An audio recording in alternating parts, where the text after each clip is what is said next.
Vamos lá, hoje nós vamos estar falando sobre um assunto muito importante, um assunto que tem levado a grandes discussões, tem levado a grandes polêmicas, tem sido, às vezes, desvirtuado, tem sido levado para caminhos muito estreitos que, às vezes, ninguém consegue passar.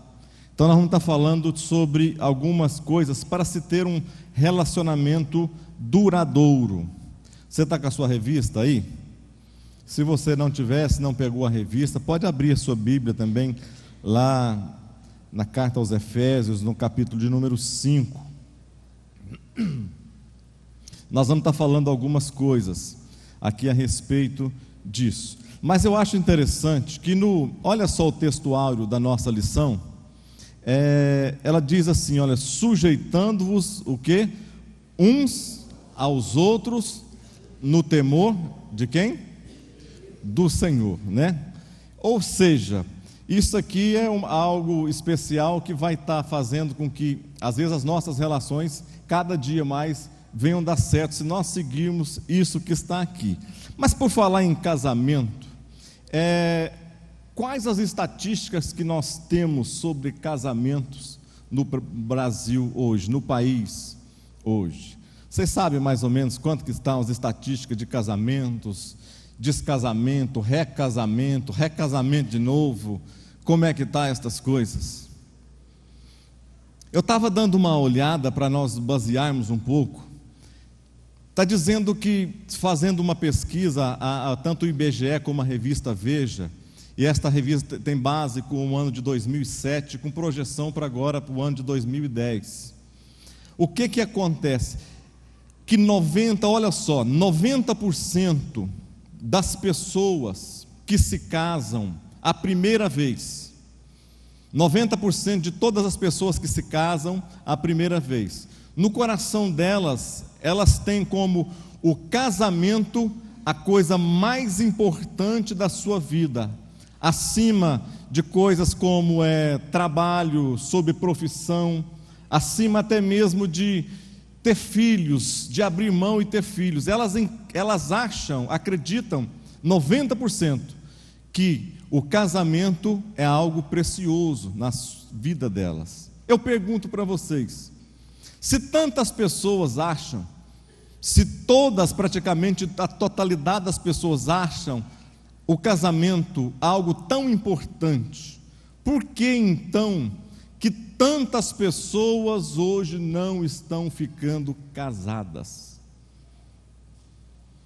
Seguindo também essa estatística, mais ou menos hoje no país, nós temos cada ano 1 milhão de casamentos. E seguindo essa mesma teoria, mais ou menos 300 mil casamentos são desfeitos. Ou seja, para 1 milhão de casamentos, 300 mil estão sendo desfeitos. Ou seja, continuando esta pesquisa, ou seja, quase 2 em cada 6 casamentos, ou 33% dos casamentos estão sendo desfeitos ao longo da vida. Dessas pessoas que ficam casadas, continuam casadas, aprofundando mais nisso, por que você até hoje continua casado? As respostas por causa da minha família, por causa de interesses financeiros, por causa da minha religião e alguns outros assuntos. A grande maioria dessas pessoas. E somente 15% dos casais ou dos casamentos se dizem totalmente felizes e que fizeram a coisa certa depois de determinado tempo. Ou seja, aonde nós estamos passando e o que nós estamos passando? Como nós estamos vivendo e o que nós estamos vivendo? E por que estamos fazendo isso? E mais algumas curiosidades, por exemplo, depois dos casamentos, os homens casam mais rápido, não é novidade, né? Os homens que casam, de cada 10 homens que se separam, 8 casam novamente. As mulheres são 6. De cada um desses homens que casam novamente, aqueles que têm até 40 anos mais ou menos de idade, normalmente ele se casa com uma mulher 9 anos mais nova do que ele. Aqueles que têm de 50 a 60 anos casam com uma mulher 12 anos mais nova do que ele. Os homens demoram 1 ano e meio para casar novamente, esses que casam. As mulheres normalmente demoram 3 anos e meio a contrair um novo casamento, há 4 anos. Por que eu estou falando isso? Porque às vezes a própria igreja, como uma instituição divina, algo levantado por Deus, não está valorizando isso. Deixa-me ver se tem como ir passando aqui para frente aqui. Isso aqui não...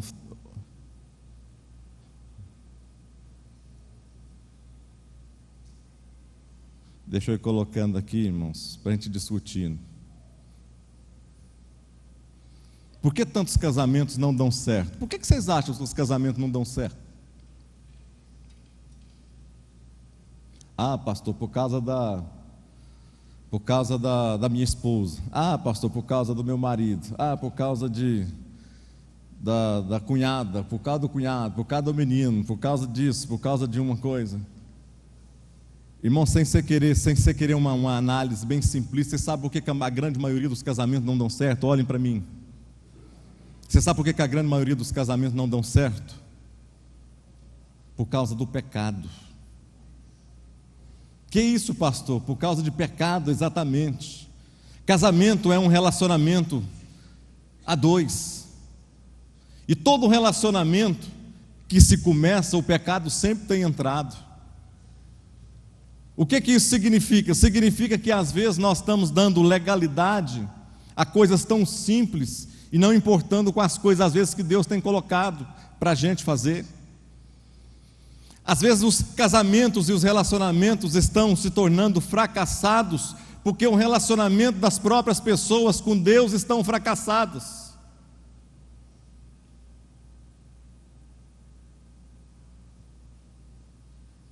Estatísticas, mais uma vez, nós não estamos falando aqui para isso, mas é para aqueles ainda que não estão fazendo. Não estou falando nada contra quem já casou, recasou, casou de novo, não, nada disso. Não estou aqui para pregar sobre isso, é outro assunto.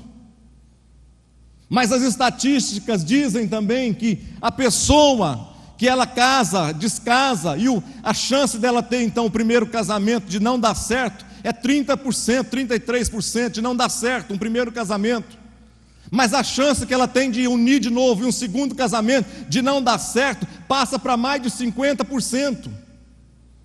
Se for um terceiro casamento, mais de 70% de não dar certo. Por quê? Porque as pessoas não querem pagar o preço no primeiro casamento.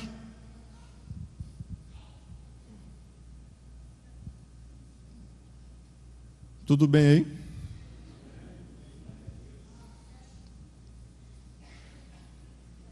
E nós estamos aqui nesta manhã para nós falarmos para que um casamento dá certo. Por que casamentos dão certo?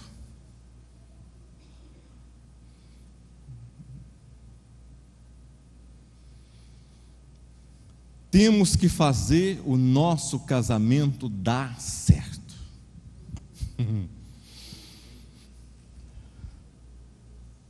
O que isso significa para nós? Temos que fazer. Ter que fazer é você pagar um preço por ele dar certo.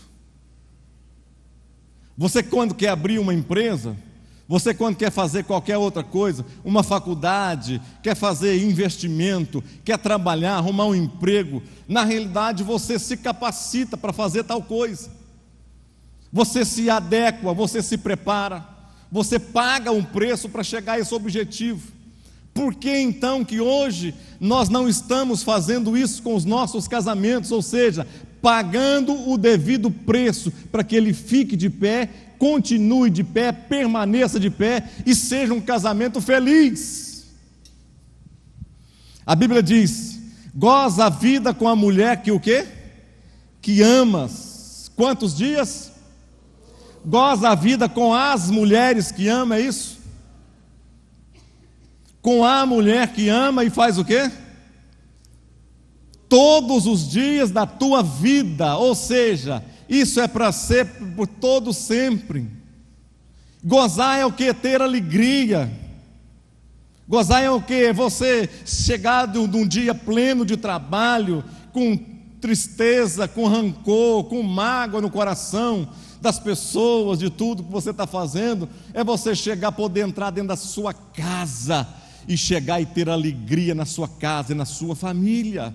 E aquilo ali ser o alicerce, a estrutura, a base de você continuar a viver. O que ele continua dizendo? Os quais Deus te deu debaixo do sol, todos os dias da tua vida vã. Olha aqui, ele completa dizendo: porque este é o teu quinhão nesta vida, ou seja, esta é a paga, esta é a recompensa nesta vida do teu trabalho que tu fazes debaixo do sol. O que significa isso? Significa que um casamento estruturado, sadio, significa que um marido, uma esposa vivendo bem, vivendo toda a vida, fazendo os compromissos e cumprindo esses compromissos que foram feitos.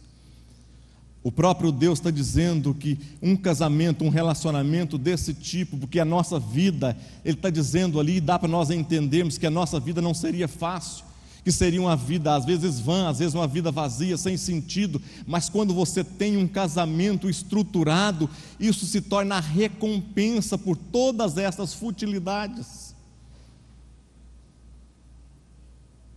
Se torna a recompensa ou o quinhão, a paga por todas as coisas ruins que tem no dia a dia, mas quando você chega dentro da sua casa, dentro do seu lar, o seu relacionamento é a recompensa agradável por aquilo que às vezes você tem feito na sua vida. E às vezes muitas pessoas não têm feito isso, não têm dado valor a isso. Vamos mais, para nós não nos prendermos tanto. Se o seu casamento hoje fosse um esporte, qual deles se encaixaria melhor com você hoje? Se fosse um esporte, qual tipo de seu relacionamento, você que é casado, hoje se encaixaria melhor?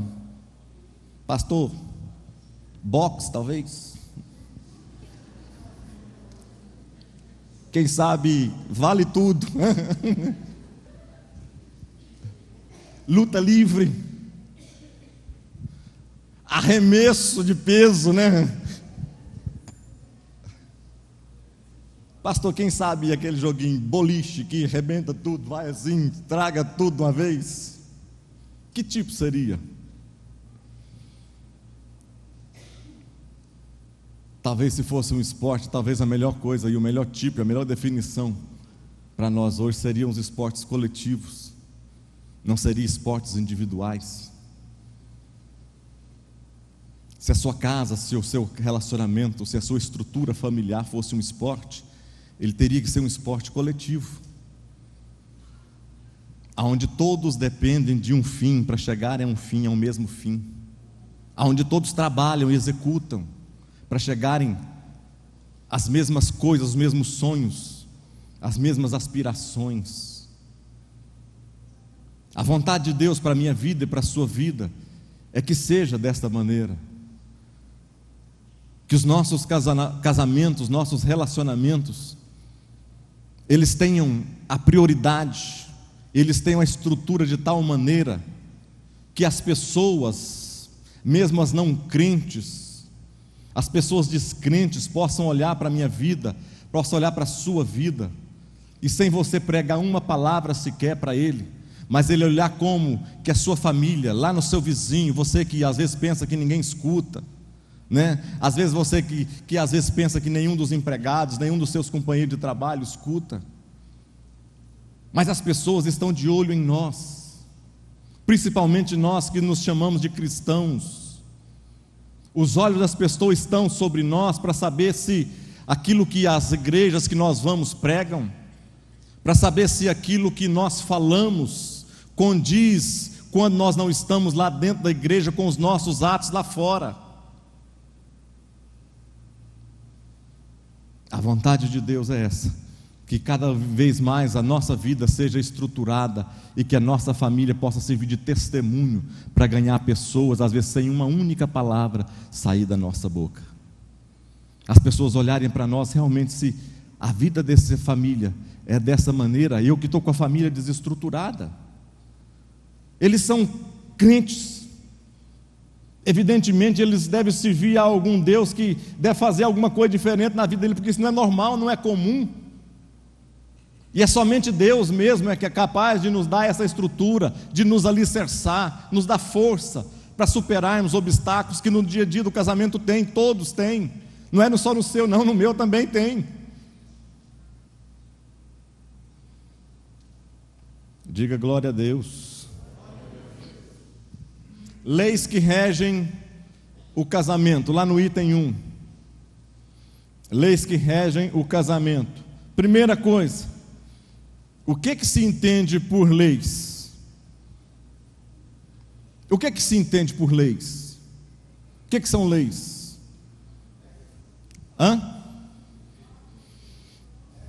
Regras, normas, princípios, que mais? Limites. Ou seja, são princípios, as leis são o quê? São princípios criados para trazer o quê? Limites, para trazer orientação, para trazer o quê? Condução, para trazer direção, para livrar às vezes do mal. É isso que acontece. Então, para que as leis são feitas? Exatamente para isso, para trazer orientação para nós, baseada principalmente as leis dos homens, são baseadas em experiências passadas, né? Então acontece uma coisa muito ruim, se reúne um grupo de pessoas e criam determinadas normas, determinadas leis. Por quê? Porque viram que na experiência aquilo ali não deu certo, então tem que criar uma lei para limitar, para não transgredir, para ser diferenciado. Mas o nosso casamento, além de estar sobre a lei dos homens, ele está sobre a lei de quem? A lei de, digam todos forte, a lei de Deus. E a lei de Deus, ela não precisa de experiência passada. A lei de Deus não precisa de, eu vou testar ali para ver se dá certo. Não, eu vou testar com aquela família, com aquele núcleo familiar. Bom, eu testei ali com Adão e Eva. Não, eu testei com Abraão. Não, nada disso. Deus não precisa de núcleos familiares para testar, para colocar em teste, coisa alguma. O Senhor já conhece todas as coisas, e o que sai da boca de Deus é porque é fonte segura, estrutura, base para a minha vida e para a sua vida. Deus não precisa de testar. No casamento também existem leis que, o quê? Que o determinam. Irmãos, mas o que nós pensamos sobre as leis, hein? O que nós pensamos sobre leis às vezes? Leis foram feitas às vezes para serem burladas, não é isso? Desobedecidas. Ou no máximo a lei foi feita para o meu vizinho, que é ruim, safado, né? A lei foi feita para ele, que é ruim. Eu não preciso de lei nenhuma. Você já viu quando você chega num sinal de trânsito, você olha para um lado, olha para o outro, dá uma olhadinha para um lado, olha para o outro, ninguém está vendo, parece que não vem carro algum, e você faz o quê? Vaza, não é isso? O que você está fazendo? Você está burlando uma lei. Pastor, mas por isso. Independente por isso, você está burlando uma lei. Por que nos Estados Unidos às vezes são tão duras as leis de trânsito lá? porque as leis são obedecidas. Se de madrugada, lá em determinado lugar, não tem um passarinho, não tem uma coisa, se tiver uma faixa de pedestre, o camarada tem que parar e para nela. Ele acostuma. Ou seja, ele viu que as leis são práticas, as leis tiram, às vezes, coisas ruins que podem estar acontecendo mais para frente na vida dele. Por que às vezes nós criamos coisas para burlar as leis? Porque nós entendemos que as leis, às vezes, nós temos condições de melhorá-las à nossa própria vontade, ao nosso próprio desígnio, nosso próprio desejo. E achamos que isso nós podemos fazer e inventar novas leis baseadas na nossa experiência somente. E que isso às vezes torna um desastre tremendo. Sim. A questão de desobediência, a questão do casamento como princípio, eu acho, principalmente para os jovens solteiros, isso é muito sério. Desobediência aos pais. Às vezes o pai e a mãe estão vendo que o rapaz ou a moça não condiz em termos culturais, religiosos, mesmo independente da denominação que o pai e a mãe seja, está ali orientando o filho para que ele não case ou que ela não case por alguma coisa que eles não estão, que não está gostando, né? E os filhos não obedecem e acabam se casando. Então eu acho que também a questão da desobediência aos pais é muito sério em relação à continuidade do casamento. É verdade. Teve um tempo, eu acho que eu contei essa experiência aqui, mas para mim ficou tão marcante, uma experiência tão marcante com jovens. Lá, quando nós trabalhávamos com jovens, em determinado tempo, nós trabalhamos alguns anos com jovens. E foi uma experiência rica, muito rica, que nós tivemos no nosso dia a dia, no nosso ministério. Um dia chegou uma jovem que era do nosso coração, morava no nosso coração, e depois da gente tentar, de todas as maneiras, fazer com que ela enxergasse que o relacionamento que ela estava tendo com um rapaz, e Deus já estava nos dando a visão, Deus coloca na vida dos seus líderes a visão necessária para que ele possa cuidar das ovelhas, e cuidar de uma maneira correta. E Deus estava nos dando uma direção de que aquele relacionamento não teria um bom fim, não seria bom. Mas ela insistiu um ano e meio fazendo aquilo, até que chegou um dia, ela falou assim: pastor, nós queremos casar, nós vamos estar casando, e nós queremos a bênção sua e da pastora. E eu falei: eu não posso te abençoar dessa maneira, porque isso não tem nada, versículo, palavra e tudo na Bíblia, isso aqui não vai dar certo. Aí ela insistiu tanto, aí Deus me colocou na mesma hora, na minha mente, uma palavra. Eu disse assim para ela: você já teve um relacionamento com o seu namorado lá dentro da casa dele por algum tempo? Não, nunca tive. Assim, a gente sempre se encontra bastante, mas normalmente é na casa de um amigo, lá em casa, na casa do fulano, mas lá na casa dele fomos assim pouco e não ficamos quase nada lá. E Deus falou no meu coração para que eu insistisse naquilo. Eu falei: faz o seguinte, vai para lá, não vamos discutir isso aqui não, vai para lá no próximo final de semana que você puder, entra para dentro da casa lá do seu namorado e fica com ele lá pelo menos um domingo inteiro com ele, e depois na segunda-feira vem cá. E aquilo no meu coração estava batendo forte, fiquei com medo, porque se ela voltasse de novo e falasse que estava bom, o que eu iria ter mais para falar? E ela foi lá para dentro da casa e começou de manhã, tomou um café e seguindo as orientações. Depois no almoço, almoçou lá também. Aí começou na hora do almoço, começou uma conversa entre irmãos e a mãe, e o rapaz com a mãe, e esse negócio foi tomando um clima assim diferente, até que num determinado momento o rapaz deu um murro na mesa, levantou, jogou os trem no chão, começou a xingar a própria mãe, na presença da menina, falar alto e xingar. Ela disse que naquele momento ela lembrou da nossa palavra, da nossa conversa que nós tivemos, e voltou depois e falou realmente, pastor, o senhor tinha razão. E Deus tocou no meu coração, isso não vai mais para frente, vai se acabar aqui. Ou seja, nós precisamos, além da paixão, além do amor, principalmente para os jovens, nós precisamos de ter orientação de alguém. E vocês, nós que somos casados, independente da idade, nós precisamos de orientação de alguém também, de estar conversando com alguém. Porque você já reparou que às vezes as coisinhas pequenas começam a se tornar grandes, que quando é casadinho de novo, é uma luta para chegar em uma adequação, parece. Quando você casa, é uma dificuldade para ajeitar as coisas, para até chegar a adequar direitinho, não é isso? Aí você paga um determinado preço. Aí quando você já está mais velho de casado, aí já é o contrário. Você já conhece de todas as coisas, você conhece para lá e para cá. Aí você se estabiliza naquilo, e às vezes você não quer mais aprender coisa alguma e não quer pagar preço algum para que seja diferente do que está acontecendo.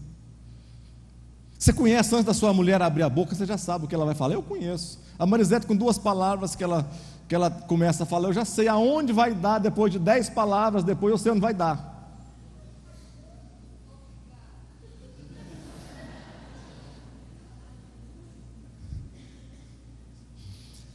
O Zé Maia, eu estou lembrando aqui de uma história, um casal depois de muitos anos de casado, fazendo boda de ouro. O Zé Marques contou uma aqui, né, no domingo passado. Depois foi fazer a festa de bodas de ouro, reunir a família toda, reunir o pessoal. Aí foram perguntar para ele e para ela, né? Pô, mas viver 50 anos assim, com tantos filhos, netos, bisnetos, que coisa boa, que coisa linda, que coisa maravilhosa, mas deve ter um segredo. Não tem? Tem sim, tem um segredo. Perguntou para ambos assim, perguntou para ele, qual foi o segredo que fez vocês chegarem nesse tempo todo? Aí ele falou, quando eu mais a minha esposa, nós casamos, nós era casadinho de novo, nós fizemos um pacto, que quando as coisas começavam a dar errado demais, brigas e discussões, um dos dois não continuaria a discussão e sairia da casa e ficaria andando, caminhando pelo tempo, caminhando, até passar aqui. Aí perguntou, mas diga, qual que é o segredo então que o senhor tem? Minha filha, o segredo é que ultimamente, nos últimos anos eu tenho caminhado demais fora, né?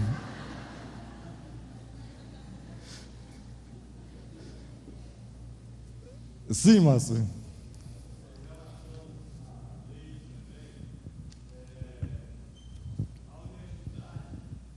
honestidade faz parte aí, porque muitas vezes o ser humano, ele acha que as leis foram criadas só para o outro obedecer.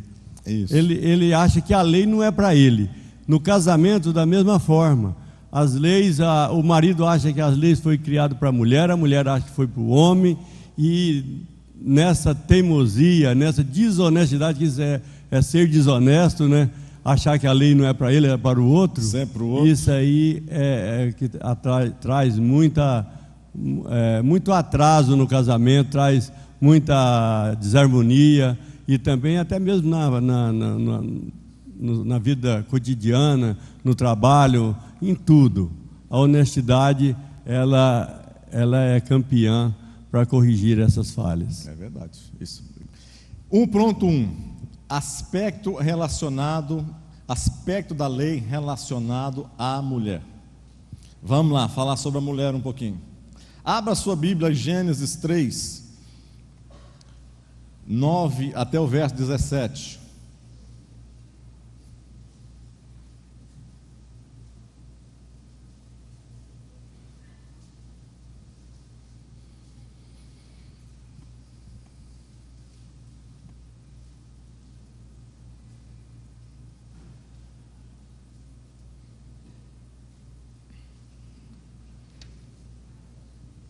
Todos acharam Gênesis 3? 9 a quanto? 17. Isso aqui fala do princípio de autoridade. onde tudo começou, princípio, aonde foi o princípio dessa autoridade? Muitas pessoas dizem que esta autoridade de Deus, ou o que a mulher fez aqui, nasceu com a queda. Não foi nada disso. A autoridade dada ou a autoridade delegada ao casal não nasceu com queda. Nasceu na criação da palavra, de onde Deus deu a palavra, foi que nasceu. Olha só, quando o homem cai, no verso 9 diz assim: e chamou Deus a Adão e disse-lhe o quê? Ele chamou quem? Chamou Adão. Chamou Eva? Não. Por que ele chamou Adão?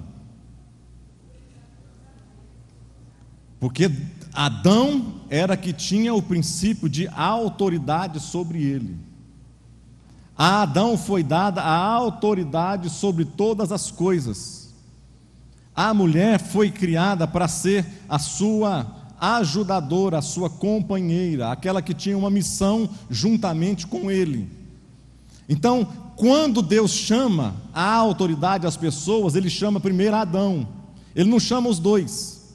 Ele chama quem de direito para ele cobrar autoridade sobre a pessoa. Vamos ler mais. Aí Deus diz no 11: quem te mostrou que estava nu? Comeste, não falou comeram, não falou se Eva comeu, comeste tu da árvore que te ordenei que não comesse. Ordenou para quem? Para Adão, para ele que foi ordenado a Adão. Então disse Adão, a mulher, pronto, começou a complicar. Era uma bênção. Adão falou assim: olha para aquela mulher formosa, pensou, linda, maravilhosa. Bate no homem de Deus e fala: agora sim, meu Senhor, agora sim, essa agora é osso dos meus ossos, olha que carne que o Senhor me deu agora, é carne da minha carne, agora sim, a coisa vai dar certo. E na primeira oportunidade, Deus fala assim: Senhor, é o seguinte, está aqui a mulher. A mulher que o Senhor me deu não era aquilo que eu pensava, não.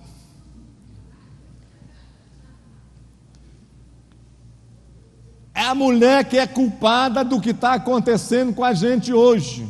Não sou eu, é ela que fez, aconteceu. Por quê? Vamos mais para frente. Gênesis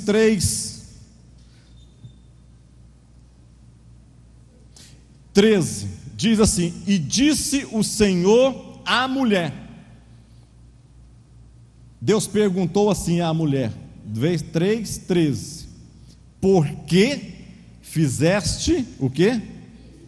Isso. Ele não perguntou o que você fez para a mulher. Ele perguntou por que você fez isso. Por qual o motivo por trás dessa sua atitude? O que te levou a tomar esta atitude? Por que você fez isto? Isso. Verso 13. Aí Deus então começa a falar. Então o Senhor Deus disse à mulher: porquanto fizeste isto? Não, peraí, está bagunçado aqui.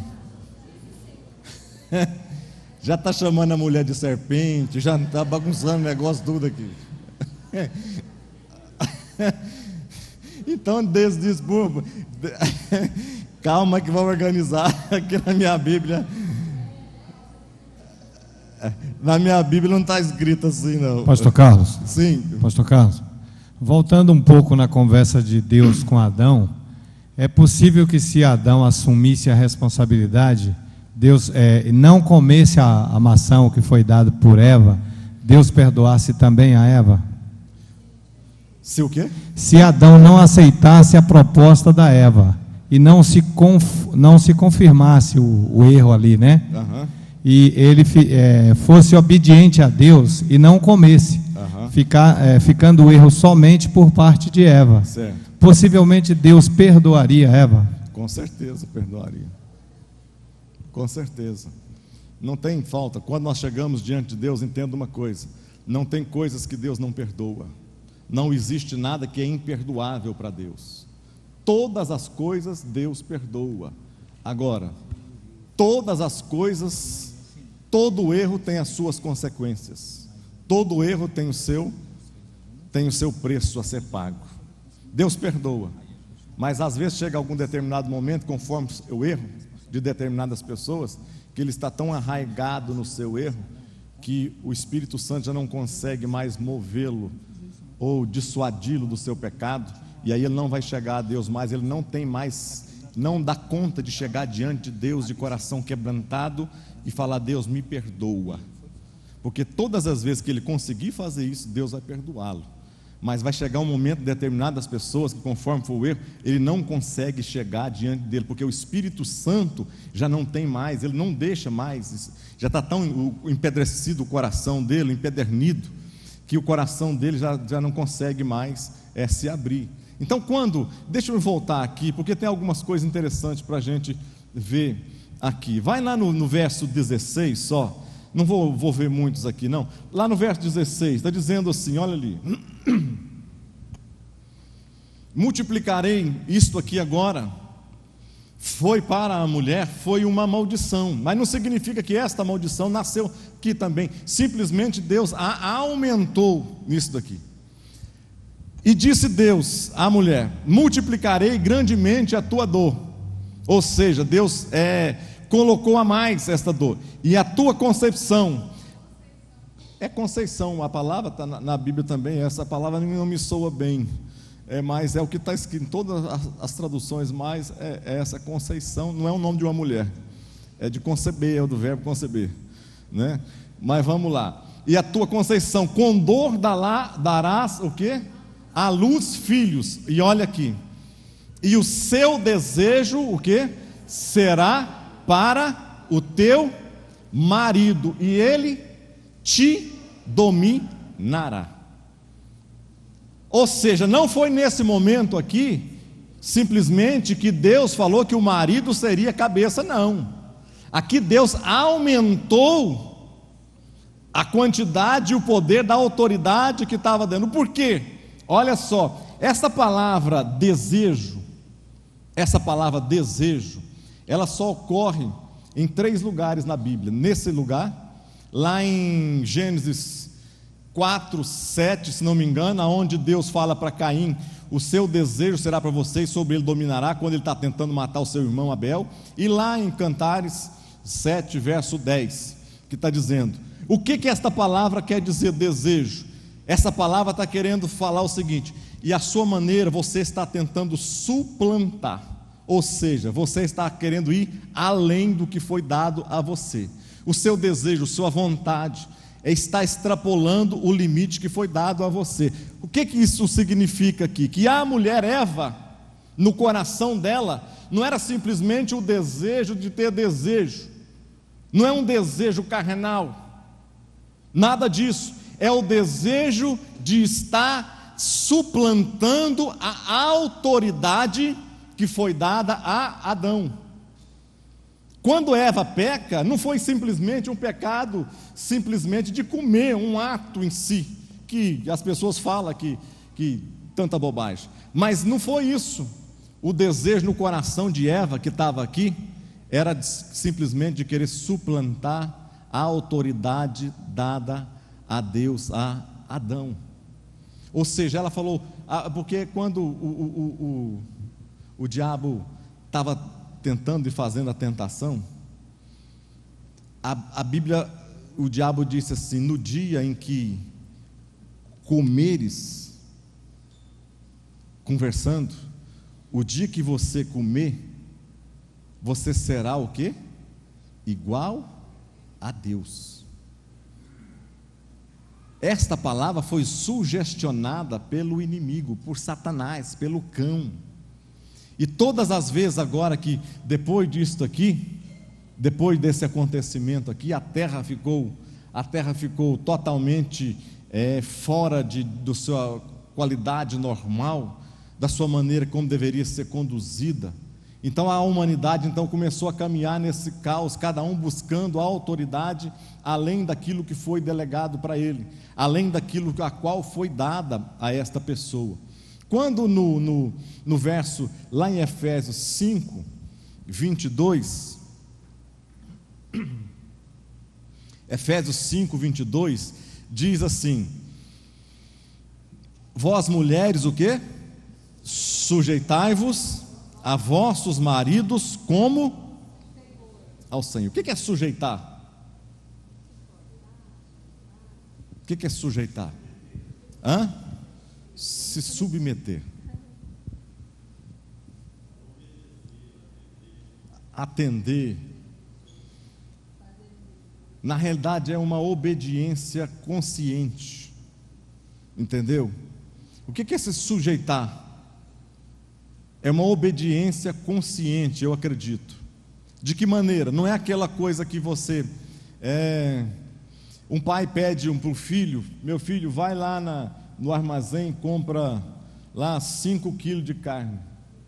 O moleque não quer ir. Aí, não vou. Aí o pai tem sempre as estratégias, a palavra certa para fazer. Não vai não? Não, tá bom. Espera aí só um momentinho só. Não, pode deixar que eu já estou indo. Ele vai lá e compra o alimento e vai. Isso aí é se submeter? Ele está obedecendo, tá ou não está? Mas ele está se sujeitando, se submetendo? Não. O que é se submeter? Obrigado. O que é se submeter? Condicionado no seu coração de que aquilo ali vai ser a melhor coisa, e principalmente a melhor em relação ao que Deus diz. Vós mulheres, sujeitai-vos aos maridos como ao Senhor. Você se sujeita a Deus? Você mulher, você se submete a Deus da maneira como você se submete ao seu marido? Nós temos que submeter a Deus da melhor maneira do possível e, ao mesmo tempo, pensarmos que tudo que nós estamos fazendo para o nosso marido é como se estivesse fazendo para Deus. Em amor, em carinho, submissão. Exatamente. Você se submete, mulher, ao seu marido como se submete ao Senhor?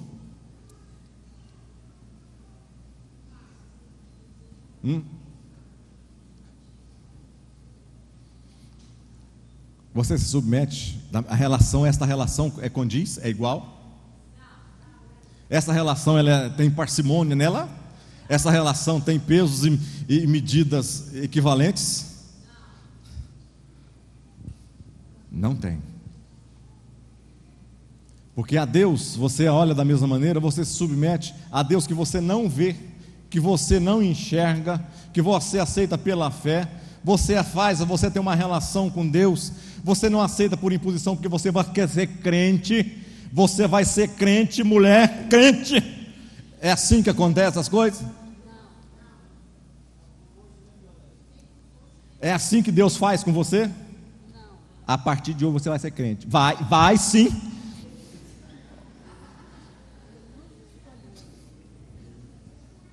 Não é dessa maneira. Vamos falar um pouquinho mais na frente aqui sobre essas coisas. Eu quero ver se...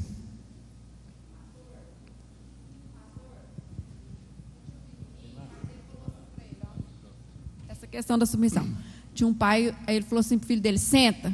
E o filho dele não queria sentar. Ele: senta. E o menino queria sentar. Ele: senta. Aí o menino sentou, falou assim: eu estou sentado, mas por dentro eu estou em pé. Então quer dizer... É a natureza humana. É a natureza humana. Olha só, deixa eu falar aspectos relacionados à mulher. A mulher. Na história, eu estou colocando ali porque o marido é o cabeça da mulher, como também Cristo é a cabeça da igreja, como sendo ele próprio o Salvador. De sorte que assim como a igreja está sujeita a Cristo, assim também as mulheres sejam em tudo o quê? As mulheres sejam em tudo sujeitas. Eu tive fazendo uma exegese, pastor Edson. sobre esta palavra em tudo. As mulheres sejam em tudo. Aí eu fui fazer um exegese, eu vi que do aramaico para o hebraico, do hebraico para o grego, do grego para o latim, do latim para o português, ela acontece significando a mesma coisa. A palavra significa em tudo mesmo. Tudo. Em tudo significa em tudo, em todas as coisas. Todas as coisas. Deixa eu falar um detalhe aqui. Irmãs, irmãos, muitas vezes tem homens que pegam também, aproveitam dessa oportunidade do excesso de zelo que a mulher tem pela palavra e por Deus. Muitos homens têm usurpado desta palavra para aproveitar também. Preste atenção, eu falo isso porque eu ouço muitas mulheres, e muitas vezes os homens, não é nada contra os homens, porque graças a Deus eu sou casada com um homem, né, e amo esse homem, respeito muito, e muitas vezes o homem aproveita desse sentimento da mulher por Deus e pelo temor que a mulher tem à palavra, e às vezes abusa disso, viu, irmãos? Então vocês têm que ter muito cuidado, os maridos também, porque a mulher tem que sujeitar ao homem como a Cristo amou a igreja. Então a sujeição em amor e em respeito. E muitas vezes existe uma maneira abusiva, às vezes, dos homens em requerer isso da sua mulher. E quando você faz isso, você está ferindo o coração de Deus, não se engane. E por isso que muitas vezes, lá no seu trabalho, você não consegue ter paz, não consegue prosperar, e muitas outras coisas que uma coisa puxa a outra. A Bíblia diz que um abismo chama outro abismo. Então, muito cuidado, homens, as mulheres têm tem um sentimento muito aguçado, porque foi dado por Deus isso. Mas os homens também precisam se abrir, porque o homem às vezes se tranca muito, fecha muito, e os problemas vão avolumando, como a gente ouve muitas mulheres, pastora, pelo amor de Deus, o meu marido não pode saber que eu estou falando isso para a senhora. Gente, nós estamos num tempo de sermos curados, de sermos casais abençoados. Não adianta nada você esconder atrás do seu problema, homem, e ser uma bênção aqui, entre aspas, na igreja, se a sua mulher ainda é infeliz e se sujeita a você por sabedoria, por medo, sabe, das suas reações. Então, eu acho que é hora, eu me lembro muito bem, já estou terminando, viu bem? Me lembro muito bem de uma certa vez, de uma jovem, eu já contei isso aqui acho que 1 ou 2 vezes, que ela chegava no pátio da igreja e eu acompanhava o casamento dela. Mas até então ela não podia se abrir muito, porque, pastora, se eu falar, meu marido sai da igreja, meu marido... Aquelas historinhas de homem, sabe, irmãos? Nós precisamos, lá no céu não vai ter homem, não vai ter mulher, vai ter servos. Nós, como casal, precisamos aprender a ser servo. As mulheres têm muito mais facilidade de se abrir em uma dor do que os homens. Então, quando ela chegava dentro do pátio da igreja, eu dizia para ela, eles estavam juntos, está tudo bem? Ela fazia assim, tudo bem. Ou seja, ela vestia a máscara para entrar na igreja. Misericórdia, homens, acordem. Nós precisamos ser curados. Vocês precisam aprender a confiar, abrir o seu coração para isso. Tem pastores aqui, tem homens de Deus. Nós somos falhos como vocês, mas a gente precisa aprender a ouvir um e o outro. Então, homens, aprenda a abrir o seu coração e a valorizar o seu casamento. Amém.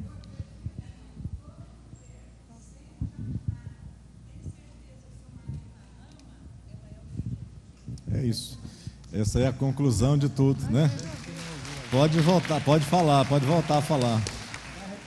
Vou repetir. Eu acredito que toda mulher que sente amada pelo seu esposo, tem certeza desse amor, ela é obediente e submissa a seu marido. É isso mesmo, é isso mesmo. As mulheres chegaram, as mulheres na antiguidade eram tão mal colocadas na sociedade, né? Ou não tinha a conotação, não passava de um mero objeto, às vezes, um valor de troca, alguma coisa. E as mulheres de lá para cá, elas vêm conquistando, né, grandes coisas, grandes espaços. Mas às vezes está chegando um momento da história que a mulher está exatamente numa balança. Então, um momento perigoso hoje da história, aonde esta balança começa a ficar flexível. O que acontece? Quando lá na antiguidade, lá nos primórdios, lá entre os filósofos, né, Platão já falava que podia existir a igualdade entre os sexos, né, que isso deveria, ou seja, ele tinha uma cabeça, naquela época, ele tinha uma cabeça voltada para isso, que ele dava, mas em contrapartida, numa obra que ele tem chamada A República, ele prega que os núcleos familiares deveriam ser extintos, olha só, que não deveria existir a família como nós entendemos, e que os filhos, que a prole inteira, ficava a estrutura pai e mãe para fabricar filhos, e que a estrutura familiar deveria ser colocada por conta do Estado, para o Estado tomar conta, para fazer soldados, para fazer gente, para você, entendeu? Em compensação, um seu discípulo, chamado Aristóteles, falava completamente diferente. Ele dizia o seguinte, ele falava o seguinte: olha, a relação o homem é perfeito, a mulher é totalmente inferior e imperfeita, e que um relacionamento ideal é de um relacionamento homossexual. Olha a cabeça do indivíduo. Porque na cultura grega, lá naquela época, era muito demoníaco nessas coisas, né? Então tudo que às vezes nós entendemos hoje de cultura grega, entendemos isso, a homossexualidade naquela época lá era terrível, né? Então isso aí às vezes tem afetado a nossa vida hoje, querendo mudar. Hoje a mulher tem uma grande palavra, a mulher hoje tem liberdade, mas o que está acontecendo? A mulher hoje está superando ou suplantando aquilo pela qual, desde lá no início de Adão, um dia eu falei isso aqui, eu agradeço a minha esposa, a Marisete. Preste atenção numa coisa, como que é. A Marisete já teve muitas oportunidades na sua vida de me superar em tudo que ela fazia, em salário, em tudo que ela tinha para fazer, em maneira de convivência dela com Deus, a maneira como ela encarava com Deus. Ela teve isso aí latente, ela poderia ter feito. Mas sabe o que aconteceu? Para o bem do casamento, para o bem do relacionamento, a Marisete, um determinado tempo da vida dela, ela simplesmente parou. Ela parou para quê? Porque ela olhou para mim e disse assim: eu quero que você cresça e que você seja maior do que eu.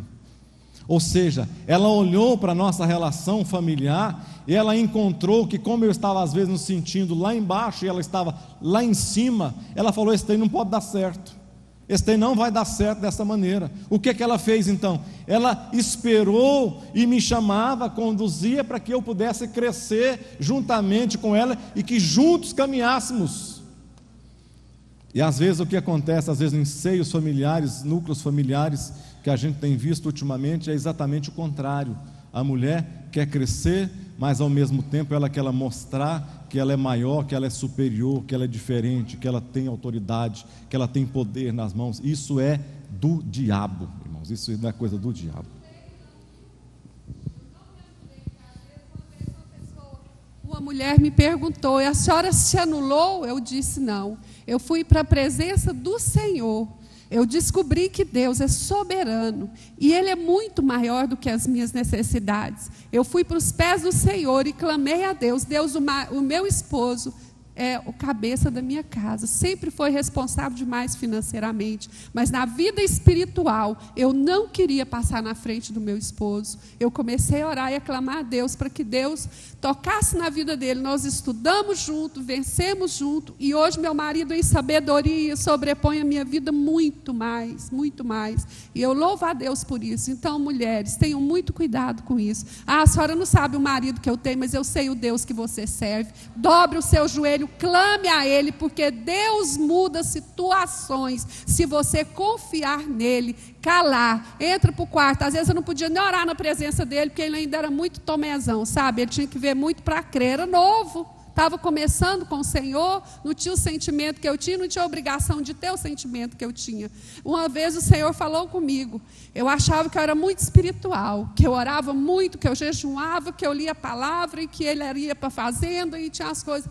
Um dia Deus disse, cala a tua boca, porque o amor que eu tenho pelo teu companheiro é tão grande como eu tenho por ti, filha. As experiências que o teu companheiro tem comigo, nas idas e vindas, dentro daquele carro, tu não sabes. Então, mulher, se o seu marido não jejua como você, não ora como você, saiba que ele é uma criatura individual para Deus e você não é melhor do que ele. Amém? Aleluia. Amém. Efésios 5:23, encerrando essa parte da mulher aqui. Irmãos, não tem como. Isso aqui, só uma parte dessa dá um seminário, não tem como. A gente às vezes fica com vontade de perguntar, às vezes de falar, mas segura aí, porque não tem como, é muito, o assunto é extenso. E eu não vou dar conta de terminar nem essas coisinhas pequenas que eu pus aqui para a gente comentar. Efésios 5:23, porque o marido é a cabeça da mulher, como também Cristo é a cabeça da igreja, sendo ele próprio o quê? Salvador do corpo.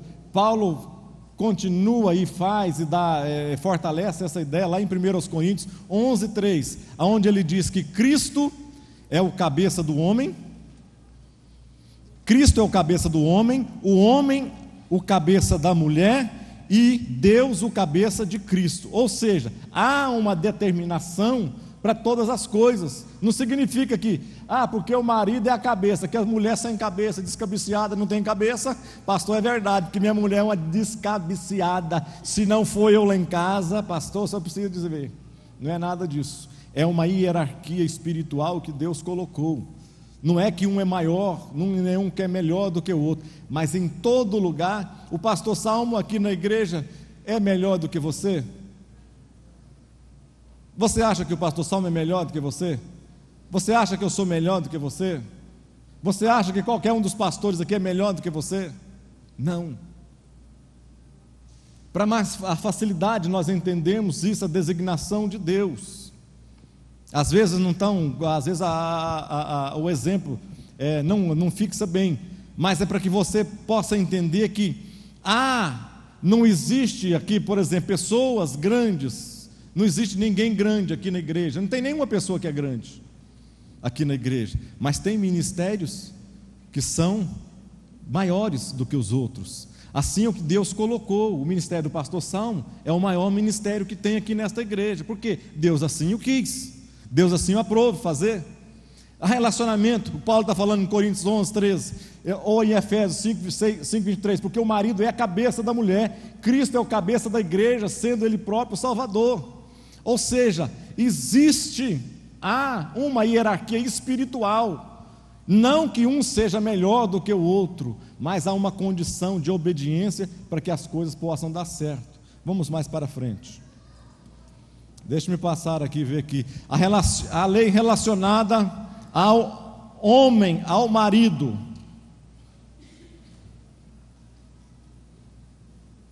Pronto. Efésios 5:25. Vós, maridos, agora passa para o nosso lado. Deus é maravilhoso, né, irmão? Faz tudo em equilíbrio, faz tudo com organização, faz tudo com coerência, né? De nós exige o mesmo grau de dificuldade. Agora está dizendo aqui para os maridos: vós, marido, amai vossas esposas, como também Cristo amou a igreja e a si mesmo se entregou por ela. Às vezes as mulheres podem dizer: pastor, assim é muito fácil, assim é fácil demais da conta. A parte fácil ficou para o homem e a difícil ficou para mim, de sujeitar, e a parte dele é de amar. Irmãs,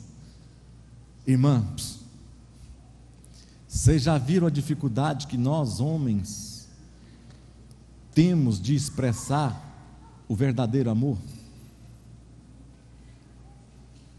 Vocês já viram a dificuldade que às vezes nós temos de falar o que é o verdadeiro amor, de expressar para você que é nossa companheira? Às vezes nós temos uma dificuldade tão grande de expressar esse amor, de falar esse amor. Agora, Paulo está dizendo que amai as mulheres como Cristo amou a igreja. Meu Deus! Irmãos, isso aqui é grande demais da conta, é tremendo demais. Não ficou a parte mais fácil para a mulher? Ah, pastor, mas o meu marido não está fazendo. Não está fazendo porque... não sei o que ele é, mas deixa para lá. Mas deveria estar fazendo. Para a balança ficar o quê?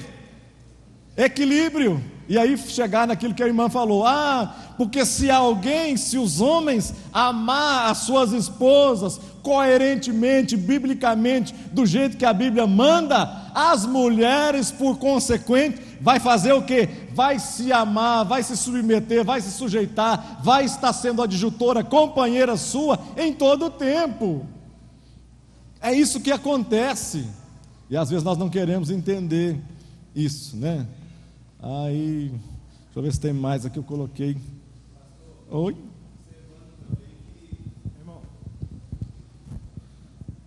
Observando que são leis, não são leis se um fazer, o outro faz. Não é uma lei presa uma na outra. Não é condicionada. Então, Deus falou direto para a mulher, Deus falou direto para o esposo, e Deus vai cobrar de um e de outro. Vai cobrar lembrando só disso. Né? Vai cobrar de ambos, né? Porque os maridos hoje têm muita dificuldade disso, né? E quantos casamentos às vezes estão destroçados aí por falta da mulher, da sujeição da mulher, mas também por falta do amor do homem pela esposa, por ter esse equilíbrio aí. Deixa eu te perguntar, o que é mais fácil? Sujeitar-se ou amar? O que é mais fácil? Se sujeitar ou amar?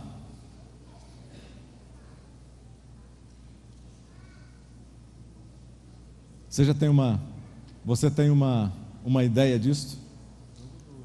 As mulheres podem falar, né? Que nós estávamos comentando, é muito mais fácil amar. Eu quero ver se o pastor estivesse no meu lugar com o meu marido. Eu queria ver se ele estivesse dentro da minha casa, lá com aquele garanhão que eu tenho lá dentro de casa. Que potro, né?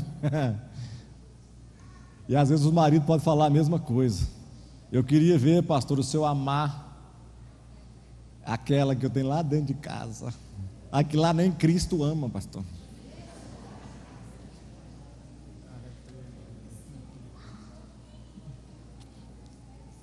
Mas não tem nada que é tão difícil, né? Isso é uma balança, isso é um equilíbrio. Paulo fala lá no 1 Coríntios, fala sobre a lei do amor. Não é esse amor, não significa que um quer. Eu não vou entrar nesse detalhe aqui não, se é ministério, se é dom, se é... Deixa para lá. Vamos lá, a lei relacionada ao marido. E nós vamos terminar já.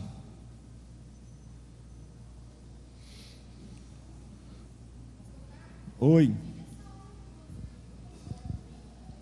Hã? Essa aula em duas para o outro domingo? Como a revista, ela vai estar falando muito sobre a estrutura familiar.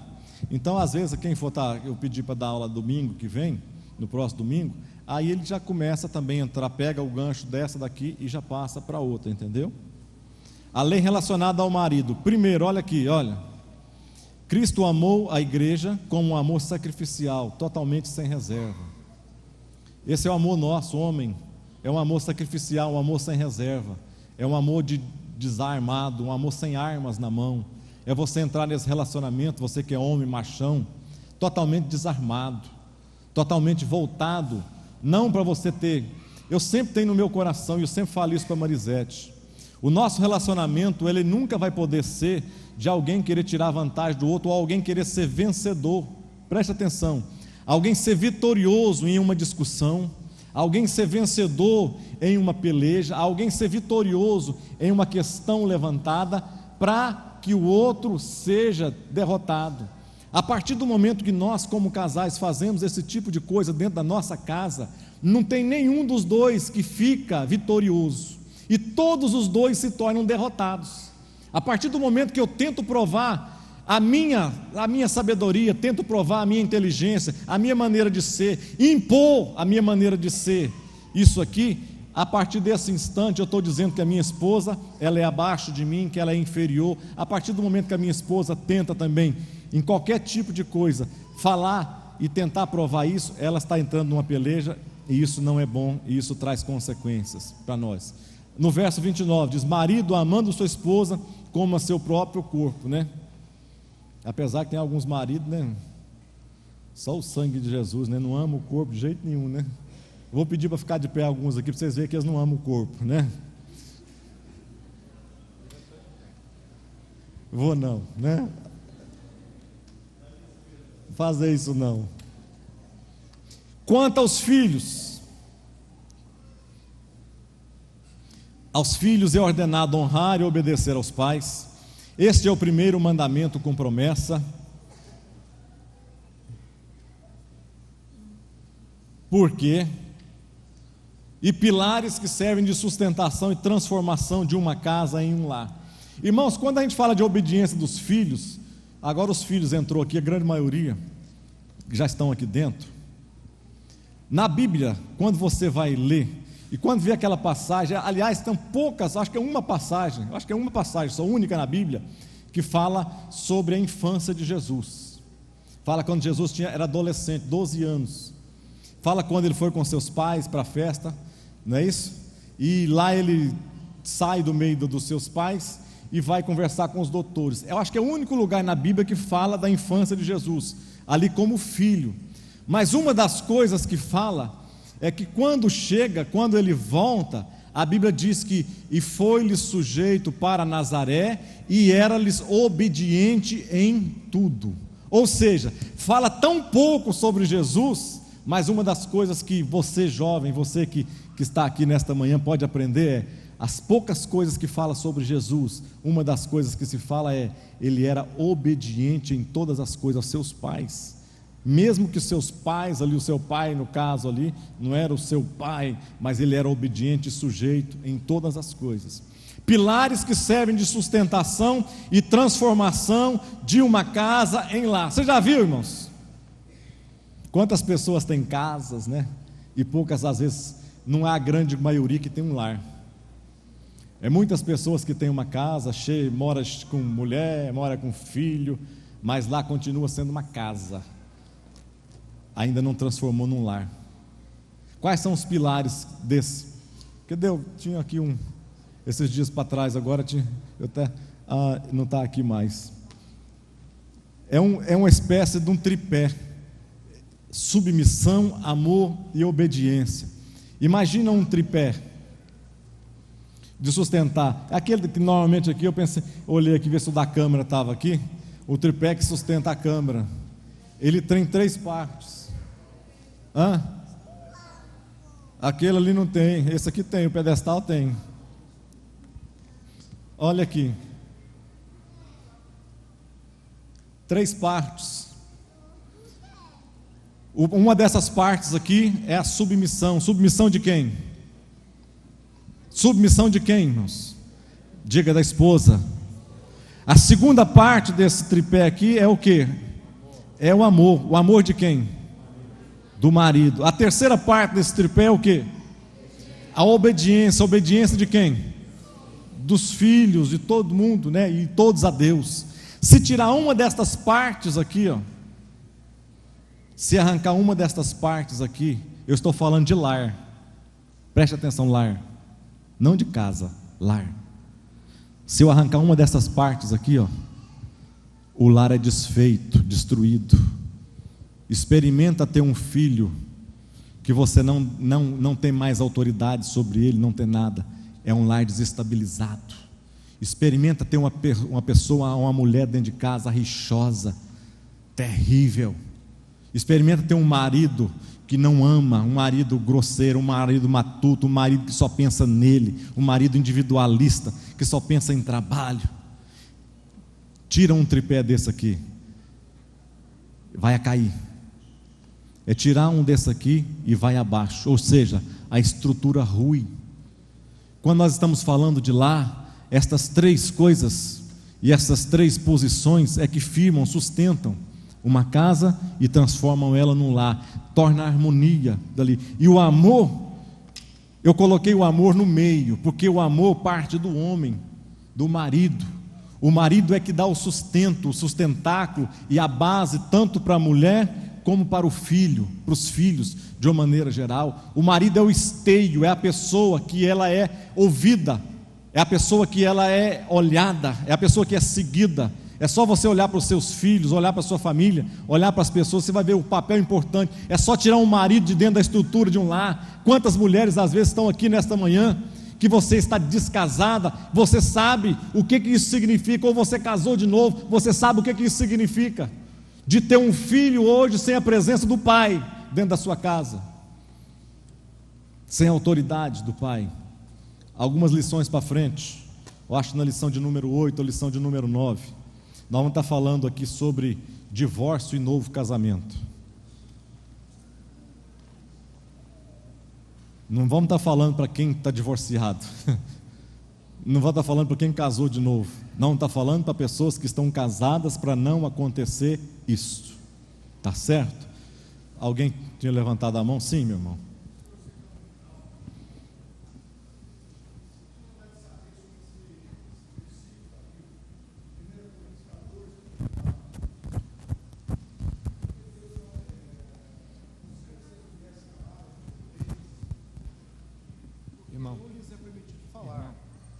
Mas esteja submissa.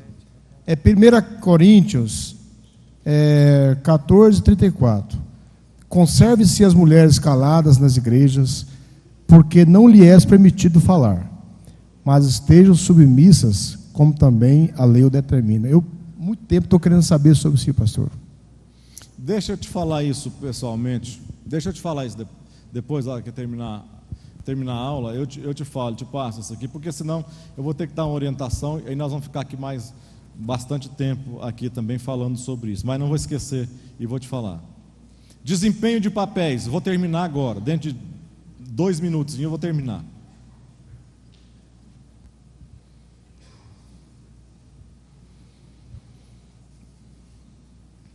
Papel. O que é papel? Um papel é um dever, uma obrigação ou função que se deve cumprir na sociedade ou na família. Durante a vida nós vamos aumentando gradativamente a quantidade de papéis. Qual o problema nisso? Nos perdemos no desempenhar de papéis primários e secundários. O que isto vem a falar? Começamos primordialmente qual que é o primeiro papel nosso? Qual que é o primeiro papel seu? Quando você nasce, você é filho, só isso. Você não tem outro papel na vida a não ser filho. Você vai crescendo, você vai adquirindo papéis. Você pega papel de filho, você pega papel de pai, depois de avô, de funcionário, de patrão, de empregado. Você vai pegando um bocado de papéis durante a sua vida. Mas o que acontece? Eu coloquei ali, qual que é o problema em nós ficarmos com tantos papéis assim? É porque tem muita gente não executando o papel que lhe é familiar, ou lhe é peculiar. Quantos pais que não estão desempenhando o seu papel dentro do seu lar, dentro da sua casa, e tem delegado isso à esposa, à mulher, né? Quantos pais, quantos homens que têm tirado a liberdade dos seus filhos de crescer salutarmente, porque você não tem desempenhado o seu papel dentro da sua casa, dentro do seu lar. E quantas mulheres que às vezes têm assumido o papel do homem dentro da sua casa, papel que às vezes é dele e ele não tem coragem, não tem gabarito, ou às vezes tem medo, se sente às vezes influenciado, se sente às vezes oprimido dentro do papel, dentro da sua casa, mas ele não tem desempenhado o papel. E o que tem acontecido? As coisas têm ficado invertidas. As crianças olham, os filhos olham, a esposa olha, principalmente para nós maridos, elas não têm visto em nós exatamente esta estrutura confiável ao papel ao qual nós nos submetemos. Ninguém é obrigado, ninguém obriga a nós ou a você a desempenhar um certo papel, mas todo o papel que for colocado para você, você tem que desempenhá-lo e desempenhá-lo bem. Papel de esposa, papel de filho,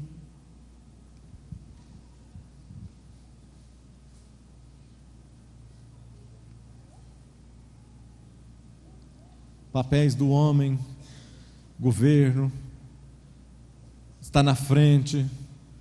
O papel do homem é o rei do lar, não é o rei, não é aquele rei que senta, não é nada disso. O rei do lar,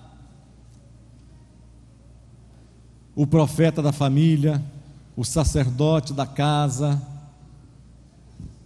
Isso aqui tudo é os papéis do homem, irmãos. Eu tinha uma tia tão brava, e meu tio ficava tão mansinho perto dele, que quando chegava, ela morava na fazenda, a gente morava na fazenda, é dos Vilela, essa tia. Ela chegava, morava na fazenda perto de nós assim, quando chegava às vezes alguém lá, começando a conversar alto, ou querendo falar bravo com meu tio, um peão, ou alguém que via lá, o que está acontecendo aí? Ela lá de longe, e já ia chegando, o marido não sei o que, cala a boca, agora eu vou falar, porque você não é homem para isso. Irmãos, e ai de quem se levantava, ela já vinha armada com 38 desse tamanho.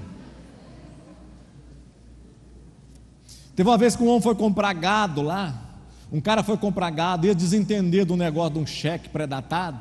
Essa minha tia arrancou desse 38 e enfiou no meio da boca desse homem, deitado no chão assim, ó. Fala! Por quê? Porque o meu tio era um pamonha. O meu tio era um pamonha e não fazia nada, então ela tinha que assumir as coisas, né? Quantos homens aí tem às vezes, bate na porta, vai lá ver o que está acontecendo lá, vai lá, vai lá ver. Telefone, não, atende aí, vê, resolve aí. Filho na escola, não, tamo aí, vai aí. As mulheres vão assumindo, mulheres não são bobas não. Vamos ficar de pé, que o assunto não dá para terminar.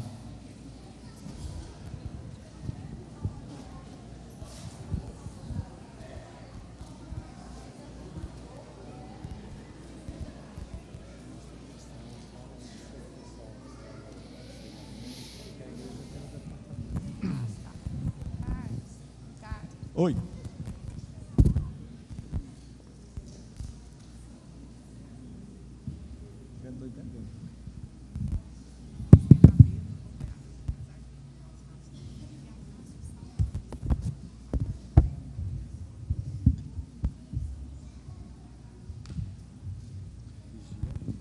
Vamos lembrar também de orar nesse final agora para o pastor Salmo, pastora Cássia, que estão ali em São Paulo, e nesse momento a Cássia está falando ali, a Cássia está falando para a grande quantidade de mulheres, e o pastor Salmo vai estar falando para os obreiros, ali naquele lugar, e nós vamos estar orando para ele. Logo mais à noite ele vai estar ministrando também a ceia ali no Brás, para pessoas ali, com mais de 4.000 pessoas, vai estar hoje à noite ali, e ele vai estar falando para que as pessoas, e no final vamos estar falando sobre isso, e eu orando para ele, para Deus abençoar, né? Para Deus dar graça a ele, a Cássia. E a Cássia está falando nesse momento, a Marisete está falando que parece que está uma bênção lá, uma unção tremenda, muitas pessoas estão sendo tocadas, então que os nossos pastores, né, sejam ali, Deus possa honrá-los ali naquele lugar, e que eles possam levar ali uma palavra sábia, com sabedoria, com autoridade naquele lugar, e que o nome do Senhor seja glorificado em todas as coisas. Eu coloquei nisto, o pastor Abner, né, que teve aqui, falou que na ceia e teve o pastor Salmo e lá. Eu coloquei aquilo ali, pense, repense, faça a sua parte. E coloquei também que os que de ti procederem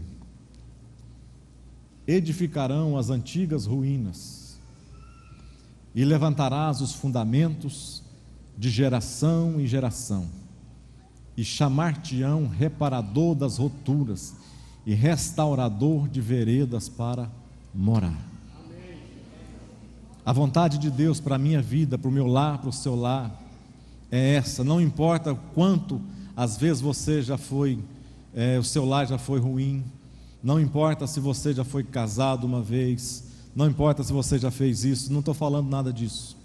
Eu estou falando que Deus tem para nós o melhor. E se no passado, se durante o tempo de ignorância seu, as coisas não aconteceram como você queria dentro da sua casa. Eu trouxe isso aqui para nós nessa manhã, é para que isto sirva de promessa para mim e para você. Ou seja, se o passado ficou para trás, invista no hoje, invista na sua esposa, homem, invista na sua mulher, marido, invista nos seus filhos hoje. Por quê? Porque por causa disso, e os que de ti procederem. Quem que vai proceder de ti? Isso aqui pode ser simplesmente, não simplesmente no sentido, eu quero abrir mais o leque nisso aqui, fazer proceder pessoas que vão se espelhar em você, pessoas que você vai estar criando, pessoas que estarão olhando para você, para o seu relacionamento, para a sua vida, e dizendo: os que de ti procederem, além dos seus filhos, edificarão as antigas ruínas. Ou seja, casamentos antes destroçados, destruídos, a partir de você e do seu exemplo, da sua casa, os seus filhos não vão fazer a mesma coisa, vão ter casamentos sadios e fortes, em nome de Jesus, e levantarás os fundamentos de geração em geração. Ou seja, a sua geração é esta, é a geração que vai marcar, que vai fazer a diferença aonde quer que você estiver, e chamar-te-ão, as pessoas olharão para você e dirão: ele foi o responsável por reparar os buracos existentes na casa dele, restaurador, reparador de roturas e restaurador de veredas para morar. Oh, Jesus maravilhoso, aleluia.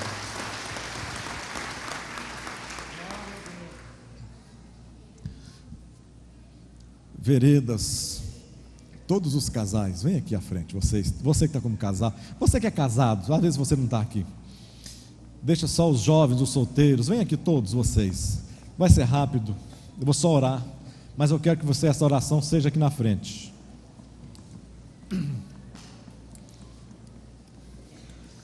Né, pastor Roberto?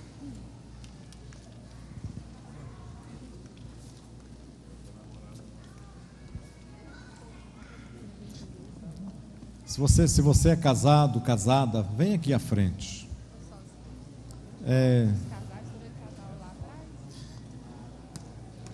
Venham, eu quero orar. Eu acho tão importante.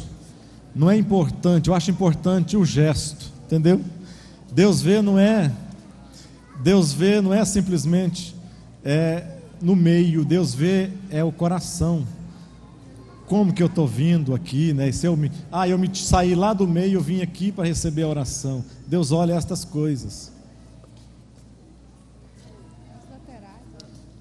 Vamos orar. Eu queria que a minha esposa fizesse essa oração, sabe? Nós temos uma aliança. Eu e ela, nós temos uma aliança. Uma aliança que começou tão ruim, começou tão errada, tão esquisita, tão torta, tão cheia de brecha, tão cheia de buraco. Nós conseguimos hoje, depois de 27, 28 anos de casados, Deus nos estabilizar, e eu poder olhar nos olhos dela ainda, depois de 28 anos de casado, e poder dizer a ela que eu ainda a amo, e faço isso de coração, né? Faço isso de coração. Não é eu não sei viver sem ela, não falo isso para vocês não é viver simplesmente por dependência, não. É viver porque eu sei que pessoa igual a ela não existe nesta terra, não existe em lugar nenhum. Então eu quero que a gente possa ter alegria nos nossos lares, na nossa família, aonde nós estarmos. Eu quero ser canal de bênção para vocês. Eu não me coloco como melhor, de maneira alguma, de jeito nenhum. Mas eu coloco com alguém que Deus colocou com autoridade para ministrar sobre a vida de vocês, e que eu tenho na minha casa e no meu lar, tenho aonde Deus me colocou, eu tenho um exemplo. A maior coisa que eu tenho não é a palavra, eu tenho exemplo para estar olhando e ministrando na vida de cada um de vocês. Eu quero que vocês façam disso, façam da casa de vocês, do lar, o melhor, um manancial. As pessoas olharão e verão que ali há veredas, eu posso morar, é um lar abençoado e eu quero morar nesse lar. Vamos orar então, Marisete. Amém. Põe a mão no seu coração, a mão esquerda, segura o ombro da sua amada e vamos orar, irmãos, para que nós sejamos o exemplo em Goiânia, aonde nós estivermos, nós possamos ser famílias bem-aventuradas e bem estruturadas no Senhor. Senhor, nós estamos aqui. Deus, nós pedimos que esses casais saíssem dos seus lugares, para que um passo fosse dado ao Senhor. Ó Deus, um passo de fé. Deus, nós somos falhos. Nós muitas vezes não exercemos o papel como o Senhor delegou, mas nós estamos nesta manhã na Tua presença para Te pedir perdão daqueles papéis os quais nós desempenhamos como o Senhor traçou para nós. Nós queremos pedir perdão das nossas falhas e queremos, ó Deus, colocar a nossa aliança nas Tuas mãos, a nossa família, os nossos filhos, os nossos netos, o nosso lar, Senhor, porque nós não queremos ter somente uma casa bonita, Deus. Não queremos ter uma casa, ó Deus, aonde tem muitas flores, aonde tem móveis bonitos, aonde tem arranjos glamurosos. Não, Senhor. Nós queremos que o maior arranjo na nossa casa seja o Senhor, entre nós e o nosso companheiro, entre o companheiro e nós. Deus, nós rejeitamos agora, lançamos por terra todo espírito de insubmissão. Nós lançamos por terra agora todo desamor, ó Pai, toda desunião, mas que nasça Rachuri Cantarabachoreade Calabassuiteremanaya no coração de cada homem, o amor pela sua esposa, a admiração, ó Deus, e no coração de cada mulher a sujeição aos seus esposos, ó Deus, para que os nossos filhos possam contemplar isso e desejar um lar abençoado e desejar uma aliança honrosa. Deus, faça de nós exemplos em Goiânia, exemplo onde nós andarmos, que as pessoas venham olhar para nós e venham ter alegria, Senhor, de casar, de adquirir um lar. Deus, e aqueles irmãos e irmãs que estão aqui nesta manhã, que os seus lares foram desfeitos, nós queremos que a alegria do Senhor, que é a nossa força, esteja no coração de cada um deles. Ó Deus, em nome de Jesus, se foi adquirida uma segunda aliança, nós queremos abençoar, pedir que a sabedoria edifique esse lar, que a prudência esteja junto, ó Pai querido. Deus, nos abençoa, nos leve em paz para os nossos lares, no nome de Jesus, Senhor. Amém. Amém. Amém. Amém. Vamos orar agora pelo pastor Salmo, pastora Cássia, nesse instante, para nós encerrarmos então o culto. Lembre dele, peça a Deus a unção, direção de Deus para eles ali, hoje à tarde, hoje à noite, ali em São Paulo. Amado Deus, te louvamos nesta manhã, Senhor, porque o Senhor é tão bom, tão maravilhoso, que tem abençoado, meu Deus, a nossa vida. Ó Deus, obrigado por cada vida que está aqui, mas obrigado também pelo pastor Salmo, pastora Cássia, que estão ali na cidade de São Paulo, ministrando nesse momento, e também estarão ministrando à tarde, e logo mais à noite. Eu te peço, meu Deus, uma unção sobrenatural sobre a vida deles, ali naquele local. Honra, meu Deus, a fé deles, honra a disponibilidade, a disposição, ó Pai. Coloca mesmo palavras de sabedoria, com direção, com intrepidez, com diligência na vida da boca do pastor Salmo, meu Deus. Que no nome de Jesus as pessoas sejam abençoadas através da vida dele, que os obreiros, ó Pai, sejam abençoados, que os membros sejam abençoados e que aquela igreja seja edificada, meu Deus, e que seja base a palavra que o teu servo nesta noite também estará levando e ministrando, em nome de Jesus Cristo. Amém. Faz assim com a sua mão.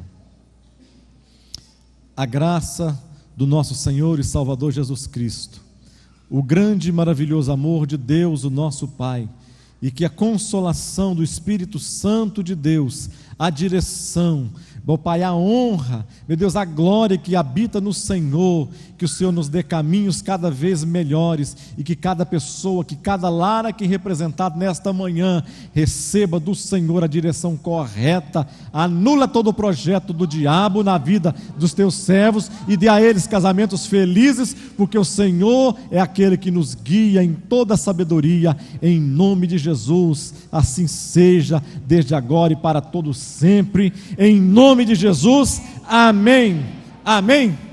Quem diz amém, aperta a mão de alguém aí e diga assim: olha, Deus continua tendo a última palavra sobre a sua vida.